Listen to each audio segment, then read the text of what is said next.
नमस्कार। Super India news TV में आपका स्वागत है। मैं हूं राजेश आर्य। आइए देखते हैं आज का विशेष समाचार। धंसता हुआ शहर। हल्द्वानी के बाद उत्तराखंड का जोशीमठ शहर अप्रिय कारणों से देश का ध्यान अपनी ओर खींच रहा है। चीन की सीमा से लगे चमोली जिले का जोशीमठ किस तरह गंभीर खतरे का सामना कर रहा है, इसका पता हमको इससे चलता है कि भूमि के धंसने और उसके चलते घरों में दरकने के कारण लोगों को अनियंत्र रहने के लिए विवश होना पड़ रहा है। चूँकि घरों में दरारें पड़ने का सिलसिला तेज होता जा रहा है, इसलिए करीब 25,000 की आबादी वाले जोशीमठ के निवासियों की चिंता और दहशत बढ़ती ही जा रही है।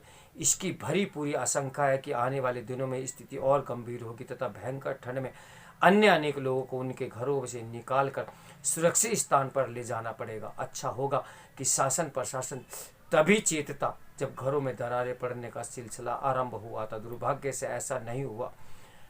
अब तब चेता जब डरे सहमे लोग जोशीमठ को बचाने की गुहार लगाते हुए सड़कों पर उतरने के लिए विवश हुए। नाजुक भूगर्भीय क्षेत्र में बसा जोशीमठ जिस आसन्न खतरे का सामना कर रहा है, उसका एक कारण उन चेतावनियों की अनदेखी भी है जो बहुत पहले दी गई थी।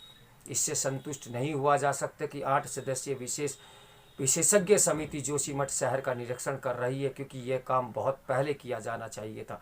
इस देरी के दुष्परिणाम भुगतने पड़ सकते हैं। कम से कम अब तो ये सुनिश्चित हो ही किया जाना चाहिए कि उन कारणों की गहराई से आकलन किया जाए जिसके चलते जोशीमठ में जमीन धंस रही है। ये पहलू पर विशेष ध्यान दिया जाना चाहिए कि कहीं जमीन धंसने का कारण विकास परियोजनाएं और अनियोजित निर्माण तो नहीं है। ये अच्छा हुआ कि राज्य सरकार ने सभी निर्माण कार्यों पर रोक लगा दी, लेकिन ये ध्यान रहे कि पर्वतीय क्षेत्र भी विकास की मांग करते हैं। समस्या यह है कि पर्वतीय क्षेत्र में विकास कार्यों को आगे बढ़ाने के पहले इलाके को संवेदनशील भूगर्भीय स्थिति का पर्याप्त अध्ययन नहीं किया जाता। यदि पर्वतीय क्षेत्रों में संभावित खतरों की अनदेखी की जाएगी तो वैसे ही खतरे का सामना अन्य अनेक पहाड़ी इलाकों में भी करना पड़ सकता है, जैसा जोशीमठ को करना पड़ रहा है। जो भी हो, फिलहाल प्रभावितों को राहत देने के अतिरिक्त बिजली परियोजनाओं के साथ साथ 4 धाम परियोजनाओं के भी भूगर्भीय प्रभाव का विस्तार से अध्ययन किए जाने की मांग है।